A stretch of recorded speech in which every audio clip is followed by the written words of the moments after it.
سے بلند اللهم صل على سيدنا وشفيعنا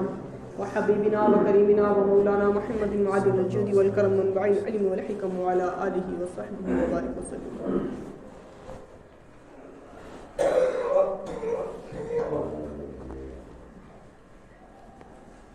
اس دنیا میں سب سے پہلا گھر جو تعمیر ہوا وہ کعبۃ اللہ ہے، جس کا ذکر خود قرآن کریم میں پروردگار عالم نے فرمایا اول بیت وضع للناس للذی ببکہ، سب سے پہلا گھر جو تعمیر کیا گیا وہ مکہ شریف میں ہے. اس کی تعمیر حضرت آدم علی نبینا وعلیہ الصلوۃ والسلام نے فرمائی. اسی کے 40 سال کے بعد یعنی پوری دنیا میں سب سے پہلا تعمیر ہونے والا گھر وہ اللہ رب العالمین کا گھر کعبۃ اللہ ہے. اور کعبۃ اللہ کی تعمیر کے 40 سال کے بعد جس مسجد کی تعمیر کی بنیاد رکھی گئی وہ مسجد اقصیٰ شریف. کعبۃ اللہ کی تعمیر کے بعد تقریباً حضرت آدم علیہ نبینا علیہ الصلوۃ والسلام ہی کے زمانے میں مسجد اقصیٰ شریف کی تعمیر رکھی گئی، کی بنیاد رکھی گئی. اس کے بعد جب طوفان نوح آیا اور اس وقت پوری سرزمین پانی سے ڈوب چکی تھی، تو اس کے بعد حضرت نوح علیہ نبینا علیہ الصلوۃ والسلام کے شہزادے حضرت سام نے مسجد اقصیٰ شریف کی دوبارہ تعمیر فرمائی. اور اس کے بعد پھر حضرت داؤد علیہ نبینا علیہ الصلوۃ والسلام نے جہاں پر حضرت موسیٰ علیہ نبینا علیہ الصلوۃ والسلام کا خیمہ لگا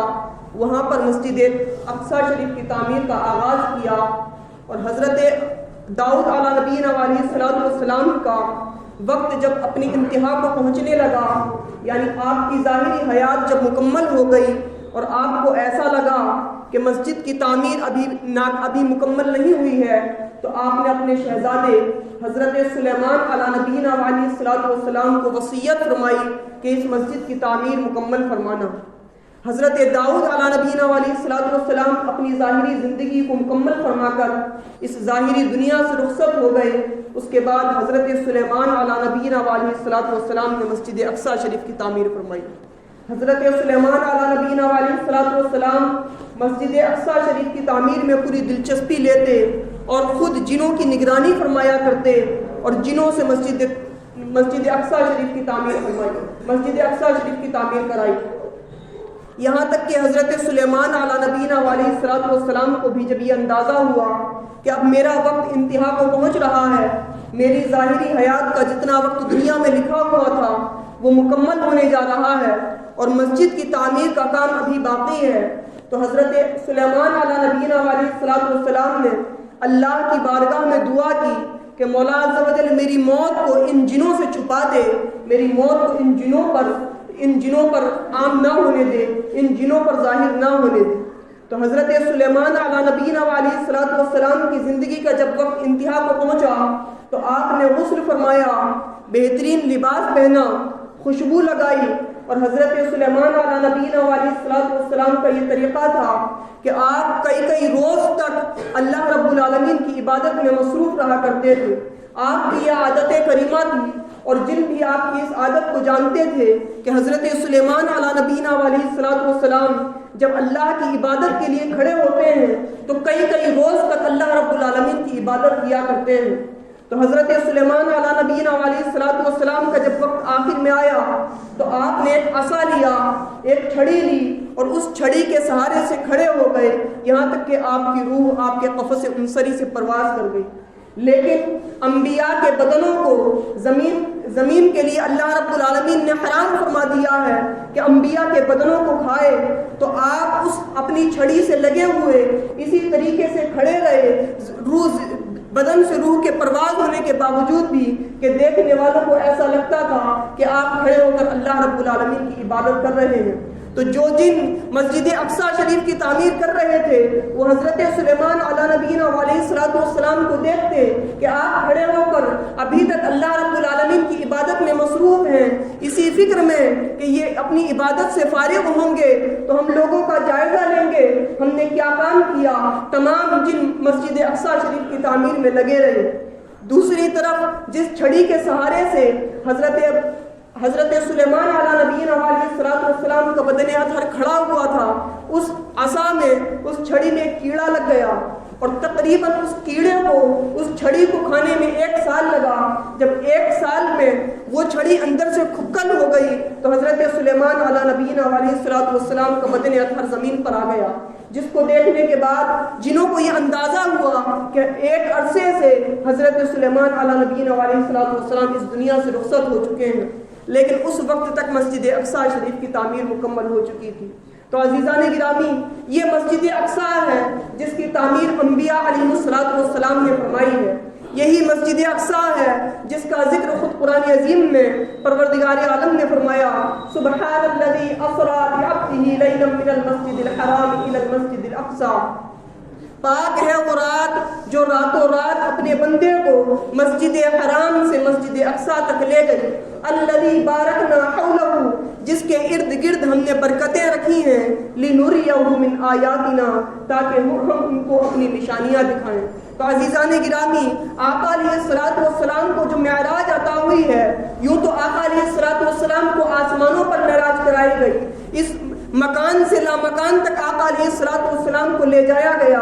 آقا علیہ الصلوۃ والسلام کی معراج یہ تھی کہ آپ نے اللہ رب العالمین کا دیدار کیا، لیکن دنیا میں جو آپ کی معراج ہوئی ہے وہ معراج یہ تھی کہ آپ مسجد حرام سے مسجد اقصی کی طرف تشریف لے گئے، اور مسجد اقصی ہی وہ سرزمین ہے جہاں پر آقا علیہ الصلوۃ والسلام کی معراج تو یہ ہو رہی تھی کہ آقا علیہ الصلوۃ والسلام کو اللہ رب العالمین کے دیدار کا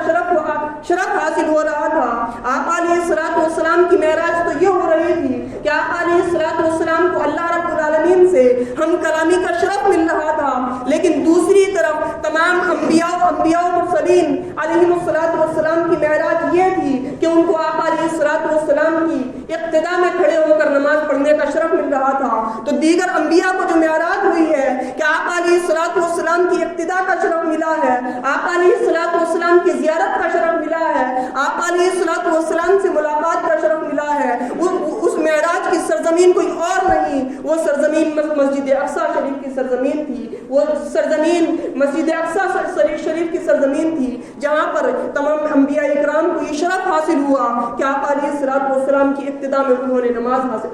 نماز پڑھنے کا شرف حاصل کیا، اور اسی سرزمین سے آقا علیہ الصلوۃ والسلام آسمانوں کی طرف تشریف لے گئے، اور یہی سرزمین ہے جس کے بارے میں پروردگار عالم نے فرمایا، الذی بارکنا حولہ، جس کے ارد گرد ہم نے برکتوں کو رکھا ہے، لنریہ من آیاتنا، تاکہ ہم ان کو یعنی اپنے بندے کو وہ نشانیاں دکھائیں۔ تو عزیزان گرامی، یہ مسجد اقصی ہے جس کا ذکر قرآن عظیم میں پروردگار عالم نے جگہ جگہ فرمایا ہے، اور اسی مسجد اقصی یہی مسجد اقصی ہے جس کی تعمیر انبیاء و مرسلین علیہ الصلوۃ والتسلیم نے کی ہے، لیکن آج افسوس کہ اسی مسجد اقصی پر غیر اپنی نگاہوں کو اٹھا کر دیکھ رہے ہیں اور اس مسجد اقصی کو حاصل کرنے کی کوشش کر رہے ہیں، لیکن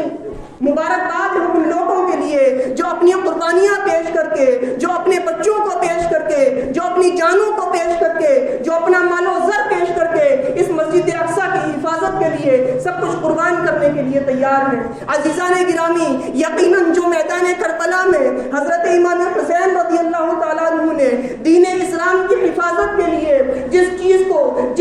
جس عمل کو کر کے دکھایا تھا، آج حسینی لوگ اسی کردار کو ادا کرنے کے لیے فلسطین کی سرزمین پر مسجد اقصی کی حفاظت کے لیے لگے ہوئے ہیں۔ آج مسجد اقصی کی حفاظت کے لیے اگر اس سرزمین کو جا کر دیکھیں، اگر اس سرزمین کے حالات کا جائزہ لیں تو اللہ اکبر، اس سرزمین کے حالات یہ ہیں کہ ماؤں کی گودوں میں بچے اس دنیا سے رخصت ہو رہے ہیں، لوگوں کے سامنے ان کے بھائی اس دنیا سے رخصت ہو رہے ہیں، ماؤں کی نگاہوں کے سامنے ان کے بیٹے اس دنیا سے رخصت ہو رہے ہیں، کتنے لوگ اپنے گھروں سے بے گھر ہو گئے، کتنے لوگوں کے کاروبار ختم ہو گئے، لیکن مبارکباد اس بات پر ہے کہ ان لوگوں نے اپنا سب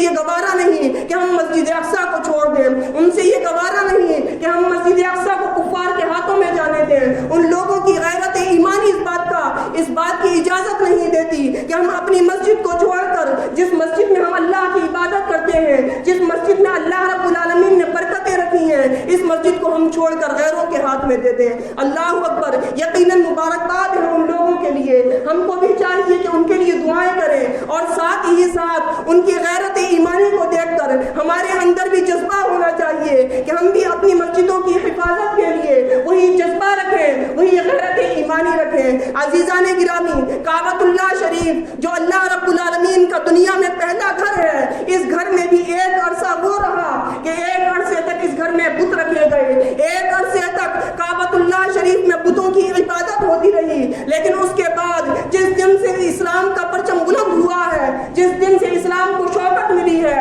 اسی دن اسلام نے، مسلمانوں نے کعبۃ اللہ شریف کو بتوں سے پاک کر دیا، ہر طرح کی آلودگی سے پاک کر دیا، ہر طرح کے مشرک سے اس سرزمین کو پاک کر دیا۔ اور یہ مسئلہ یاد رکھنے کا ہے کہ دنیا میں کوئی بھی سرزمین جب ایک بار مسجد بن جاتی ہے تو تا قیامت کے لیے وہ مسجد رہا کرتی ہے، پھر اس کو کوئی بھی بدل نہیں سکتا۔ یہ سرزمین جس پر ہم موجود ہیں، آج اس کو مسجد بنا دیا گیا تو یہ قیامت تک کے لیے مسجد ہے۔ اگرچہ کسی وجہ سے ایک عرصے تک یہاں پر نماز نہ ہو سکے تو عزیزان گرامی، اس کو یاد رکھنے کی ضرورت ہے کہ دنیا میں ایک مرتبہ اگر کہیں مسجد بن گئی تو تا قیامت وہ مسجد رہے گی۔ جس طریقے سے کعبۃ اللہ پر ایک عرصے تک بتوں کی عبادت ہوتی رہی، لیکن اس کے باوجود کعبۃ اللہ کی اپنی عزت برقرار رہی، اس کا احترام برقرار رہا۔ جس دن سے مسلمانوں کو غلبہ ملا، اسی دن مسلمانوں نے بتوں کو نکال کر باہر کر دیا اور اس سرزمین کو بتوں سے پاک کر دیا۔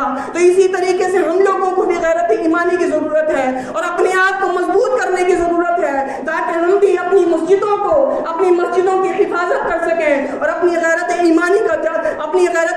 دکھا سکیں کہ ہماری مسجدیں جب تک رہیں گی وہ اللہ رب العالمین کا گھر رہیں گی، اور ان مسجدوں میں ہم اللہ رب العالمین کی عبادت کرتے رہیں گے۔ تو عزیزان گرامی، اپنی اس غیرت ایمانی کو بیدار کرنے کی ضرورت ہے۔ اپنے ان مسلمان بھائیوں کو دیکھ کر جو اپنا سب کچھ قربان کرنے کے لیے تیار ہیں، یقیناً ان کی بھی زندگیاں ہیں، ان کے بھی بچے ہیں، ان کی بھی بیویاں ہیں، ان کے بھی مال و دولت ہے، لیکن انہوں نے سب کچھ قربان کر کے اللہ رب العالمین کے گھر کی حفاظت کے لیے اپنا سب کچھ قربان کرنا گوارا کر لیا ہے۔ اللہ رب العالمین سے دعا ہے کہ کہنے سننے سے زیادہ ہم سب کو عمل کرنے کی توفیق عطا فرمائے۔ فلسطین میں ہمارے جو بھائی شہید ہوئے، اللہ رب العالمین ان کی مغفرت فرمائے، ان کو جنت الفردوس میں اعلیٰ سے اعلیٰ مقام عطا فرمائے۔ السلام علیکم ورحمۃ اللہ وبرکاتہ۔